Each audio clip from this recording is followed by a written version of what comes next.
the next level. All right. Next point. Now, when we're talking about compliance, another very important thing is your workforce plan. Do you have a workforce plan? That's very important because it shows, once again, going back to an earlier point, that you're not just one of those sophisticated hustlers, but you are actually a problem solver who's going to help that government agency solve problems, and you're not going to create new problems. All right? Agencies, federal agencies, state agencies, city agencies, throw everybody in there. A lot of them would like to see org charts, staffing ratios, and flow charts that mirror the same way that they operate. We literally just talked about that in the last point.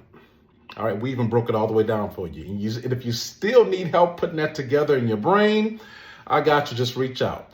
If your team looks remotely like theirs, you are much easier to trust. Not only will they trust you, they will look to build a relationship with you, all right?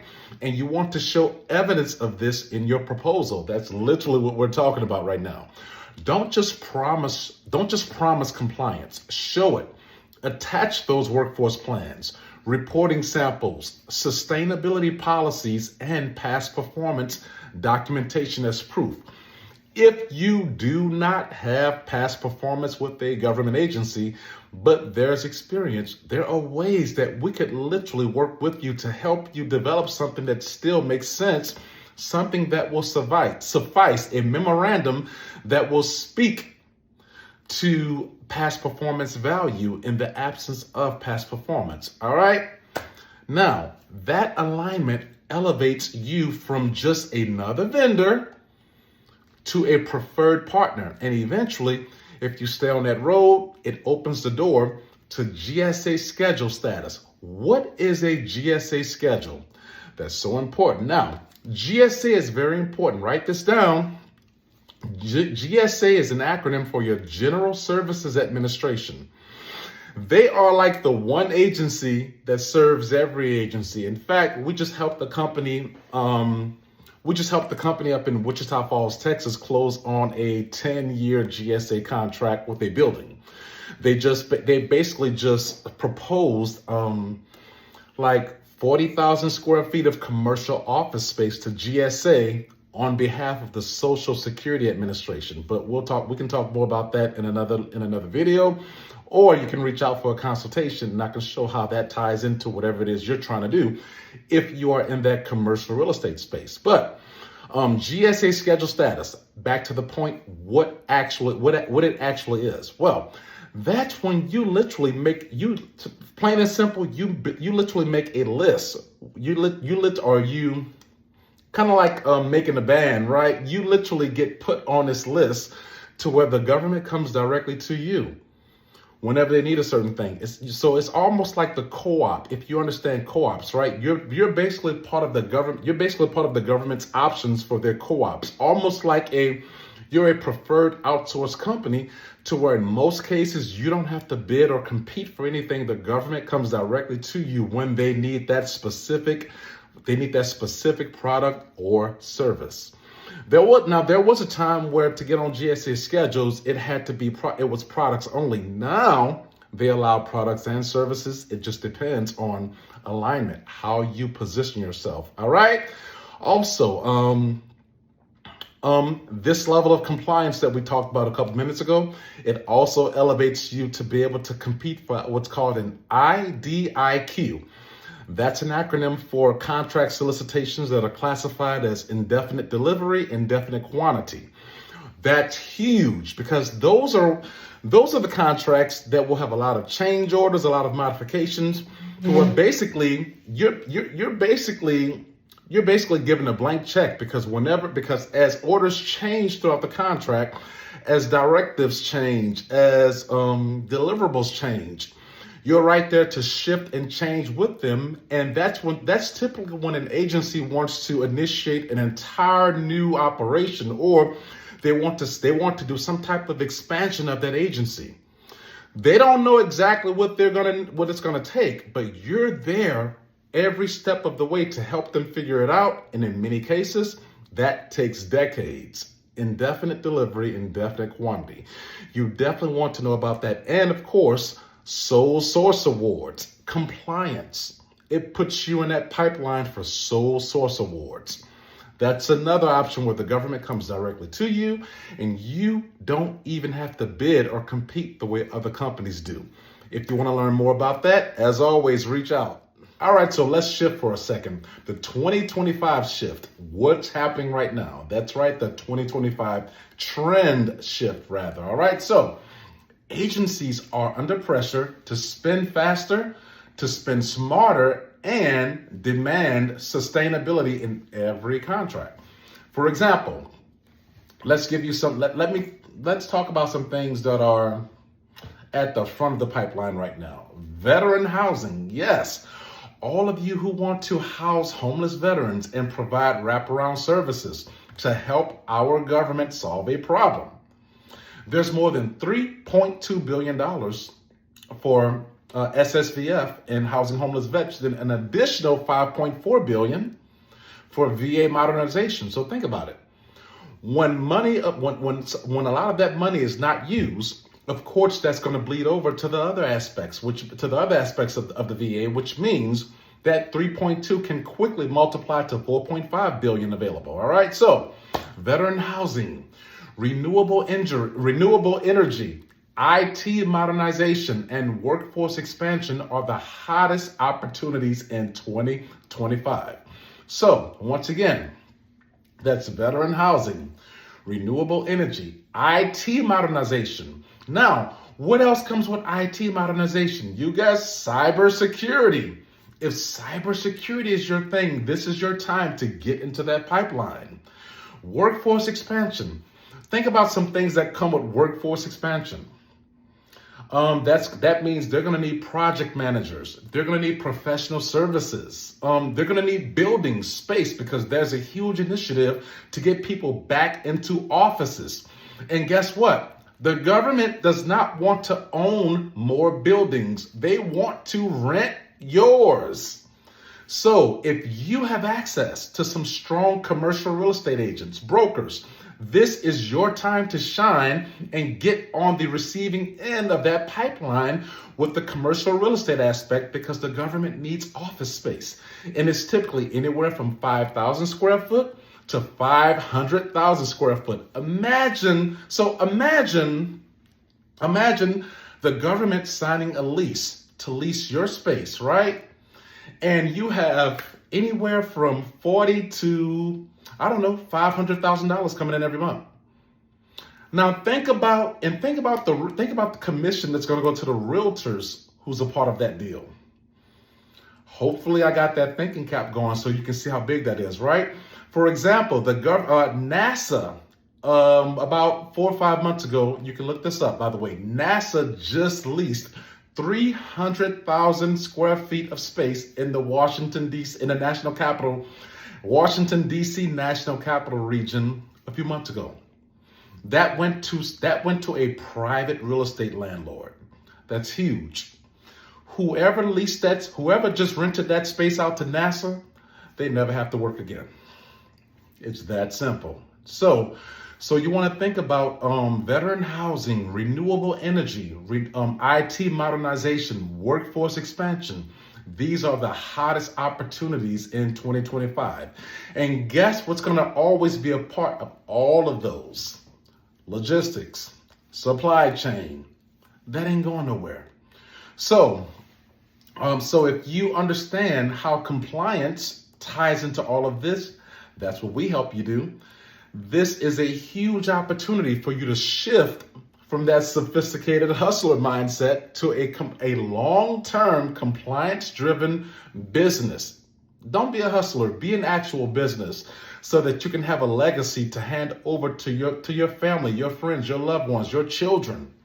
All right, your partners, whoever you want to hand it over to. All right, it doesn't matter. You can do this, and you can do it. You can do this. And guess what? Anyone can do this. It's just about having a mindset shift. So many people think that government contracting is reserved for, for super high intellectuals, people who's on some bionic, intergalactic technological stuff. No, It's all about understanding how to simply take what you have, no matter how small it is, how big it is, and put it on the receiving end of that pipeline. It's just about alignment. It's nothing special. It's that simple. All right. Now, the winners this year are those who combine compliance with capital to move quickly and seize opportunities. So guess what? Let's talk a little bit about investors. Contractors who have investors, they're going to move a lot faster because they already understand that it's going to take a little money to move things, but that money's going to come back hand over fist. So that's another thing to talk about that's going to lead to our next portion, the importance of investors and why many of you need them. All right, let's go.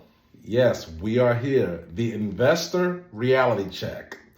And by the way, if you stick around for after this, we're going to have a special bonus piece that talks directly to investors, private equity firms, hedge funds, and all of those people who's sitting on millions of dollars and you don't know what to do with it. So you definitely want to stand by because we have something very special coming after this. But look, the investor reality check. Too many entrepreneurs think they can pull off a large-scale operation with zero capital or worse by asking for free consulting. Look, let me tell you what consulting is for those of you who don't understand what consulting is, right? Consulting is when anyone takes their knowledge and expertise and they talk to you about it. They have a conversation, any kind of conversation, for example, any kind of conversation that I have with you, and you walk away from that conversation professionally smarter. You walk away from that conversation more fit to do your business. I just provided consulting for you. Information is not free. All right. So too many entrepreneurs think they can pull off a large scale operation with no capital or worse by asking for free consulting. Look, think about this, right? We get loans. We find ways to get our cars. We find ways to get our favorite wardrobes, shoes, and everything else. Consumables, commodities. Well, why not have the capital in place to invest in something that's going to secure not only your future, but the future of your spouse, your family, your legacy for years and decades to come.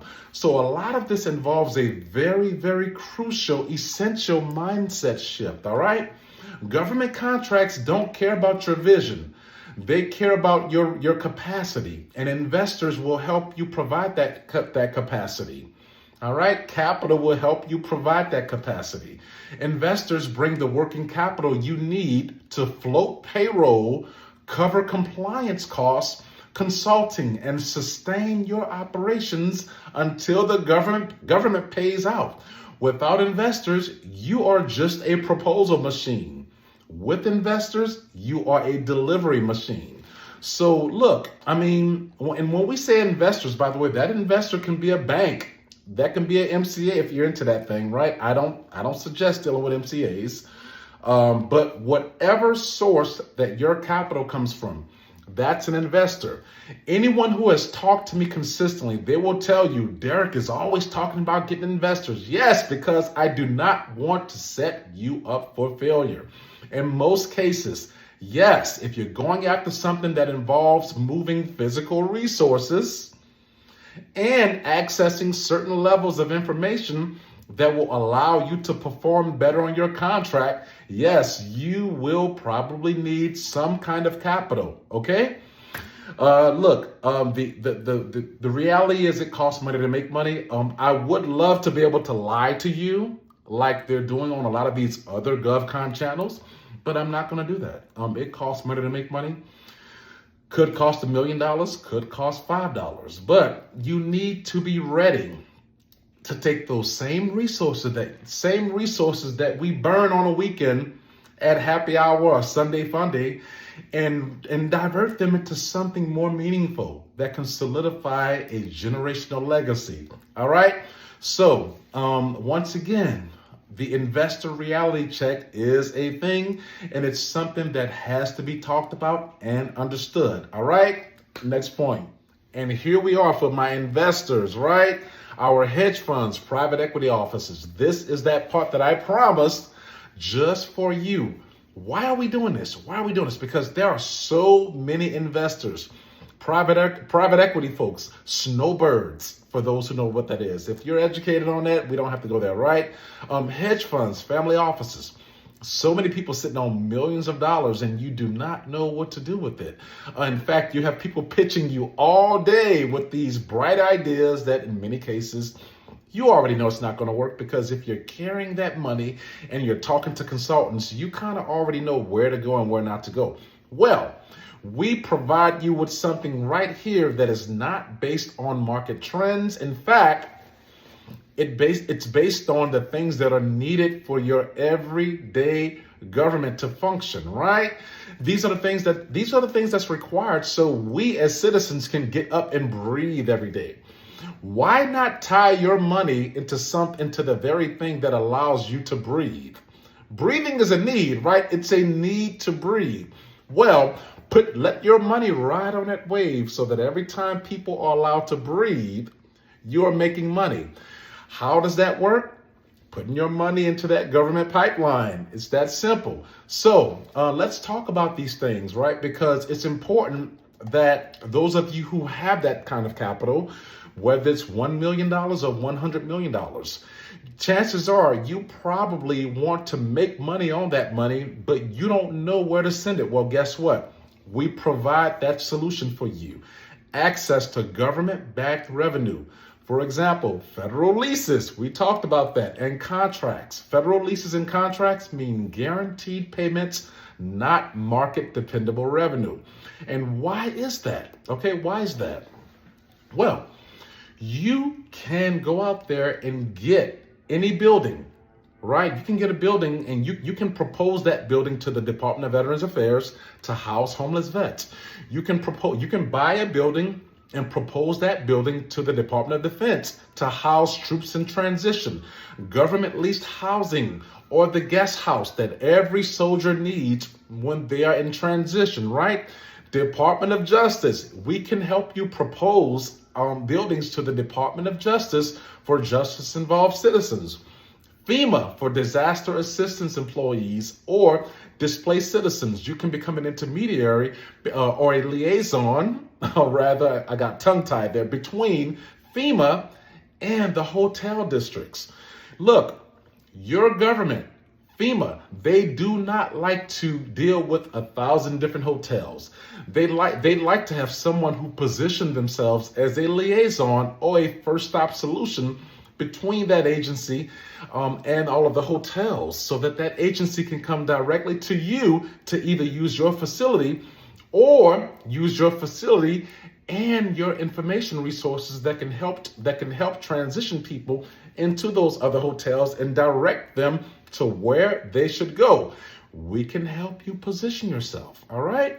So that's just that's just 4, 5, 6, I don't know, of many, many different ways that you can buy buildings or partner with people who already own buildings to access federal leases and contracts that are guaranteed to be in place for at least 10 to 20 to 28 years.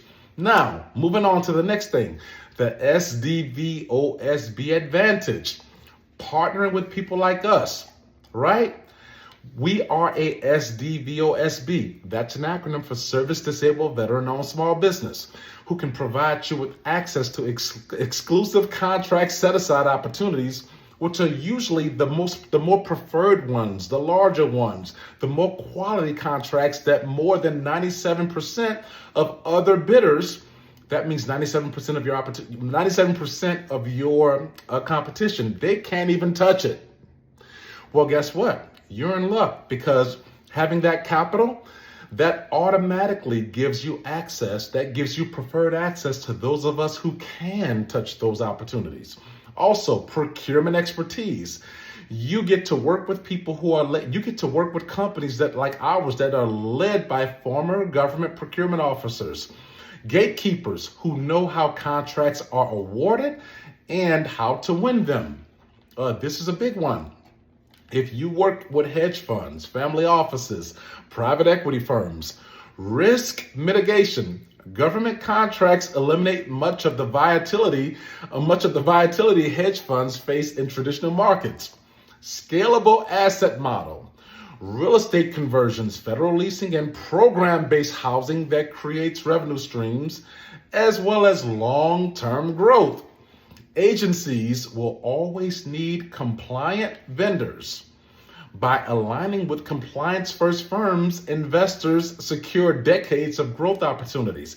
We talked about the importance of compliance and how that works when you take your compliant metrics and you basically build your proposals to show how those compliance metrics mirror a governmental style framework. We talked about that in previous videos. Well, guess what? We can also do that for you. We can also show you how to do that if you're a hedge fund, family office, private equity, or any kind of institutional investor, snowbird donors. All right. So reach out for more on that. And of course, the gatekeepers. This is your official bonus section.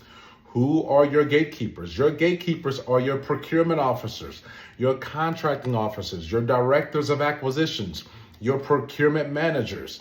Why gatekeepers matter? They are the first line of defense between you and a contract. If they don't trust you, you'll never even get to the technical team. And that's huge.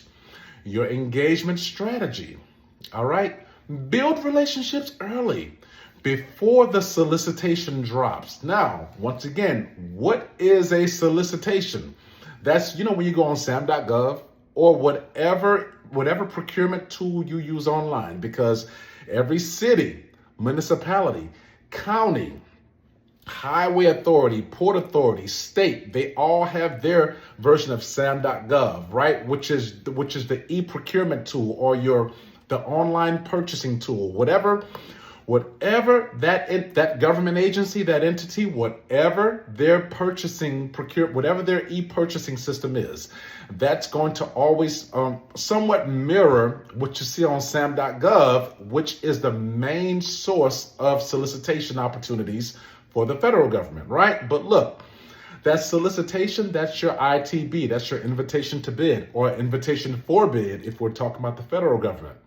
That's your RFP, request for proposal, your request for information, RFI, or RLP, request for lease proposal. That's what you're going to see when you're talking about an opportunity to work with realtors and building brokers, right? So that you can lease a building to the government. So before the solicitation drops, that means before it is published online, you want to show evidence of compliance and capacity and sustainability in conversations, not just proposals. Well, how do you even get in the rooms to have these conversations? We'll reserve that for a consultation if you reach out. All right, talk soon.